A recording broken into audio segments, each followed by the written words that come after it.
edit. Sige, isod ka. Ay, sakit ang hawak.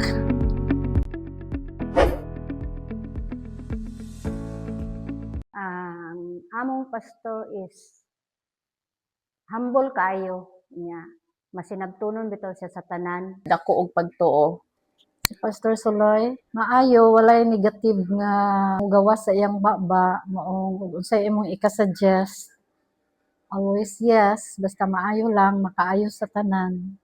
Ngano kay daghang mga decision making sa church nga nanginahanglan gyud og dako nga pagtuo nya sa uban nga point of view, murag it seems impossible or it seems just too big, pero kung si pastor na moingon nga mahimo na, mahimo gyud.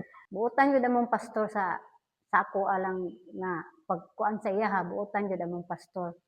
Daghan ma-describe pero sakto na.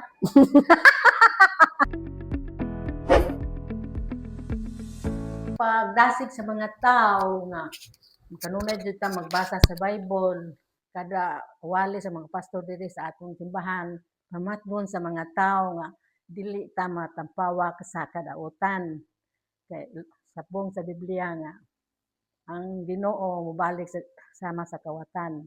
Si pastor na pahinumdom sa mga tao, sa tanang tao nga mo dawat ni Jesucristo nga mo'y only Savior.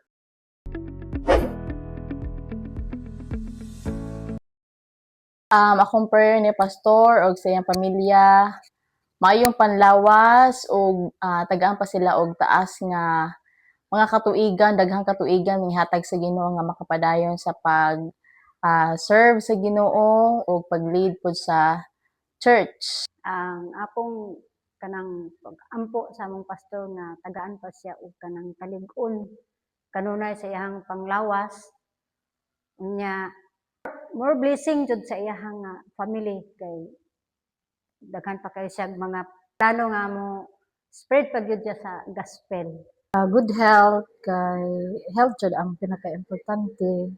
Bisan pa natong tanan kay kung di ta mayaglawas, natay gibati, gusto ra ta matuog. Marang health jud, good health no para sa ilang pamilya, nilang tanan. Kay aron pagpangalagad, paglakaw-lakaw nila, confident, na energy, manang usa sa atong iampo nga tagaan jud sila ayong panglawas kanunay.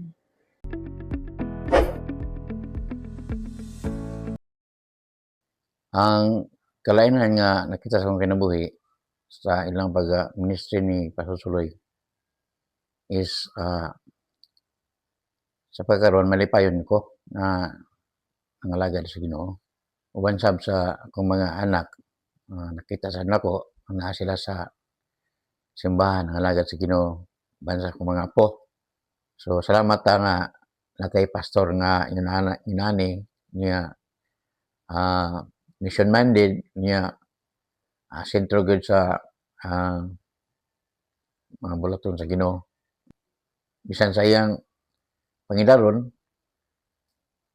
ug sa iyang health, doon na pa siya desire nga mag-missionary sa bayan ng Australia.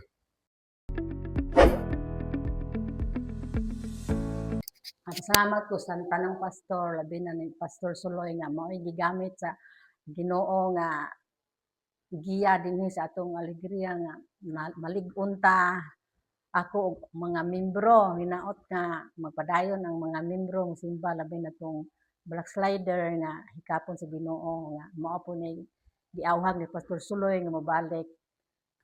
To Pastor Suloy, salamat pastor sa imuhang leadership, salamat sa imuhang gugma sa alegria, salamat sa imuhang pagwali sa kamatuoran gyud kanunay.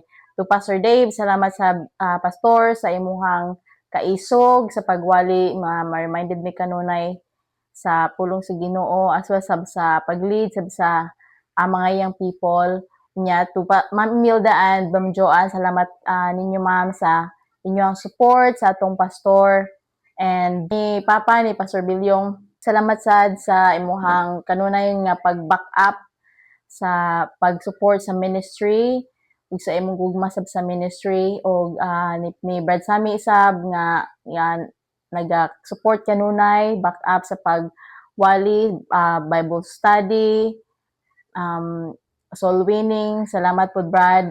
Unya ni Ate Belen usab salamat sab sa imuhang dedication and love sa ministry. Nagpasalamat po dako sa mo ang pastor, Pastor Soloy, Pastor Dave, ni Pastor Bilyong, ug sa mga workers nga naagud sila kanunay, nang nag-encourage kanunay sila sa pulong sa Ginoo. Ipakaon sila ba sa mga kalag nga mahuyang.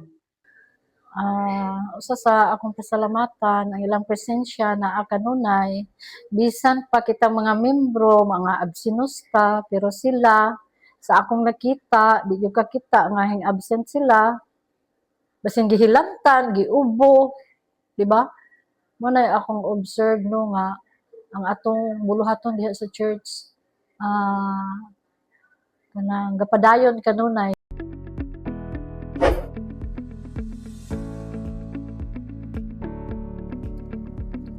Ang ikakasulti, no, salamat nila nga sila mo ay nag-encourage sa akong kinabuhi nga magpadayon ng mga alagad sa Ginoo.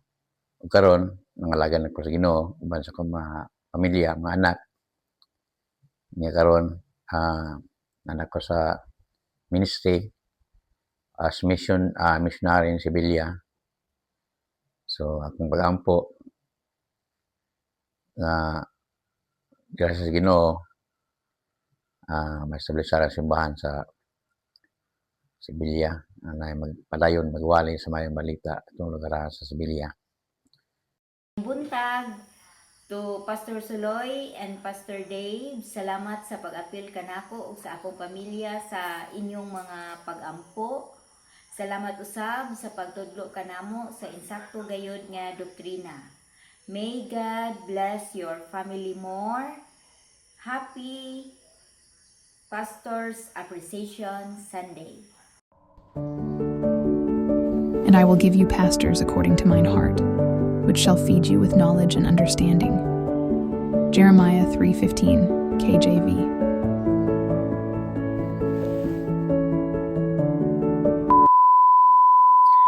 Okay, shout out. Thank you for watching.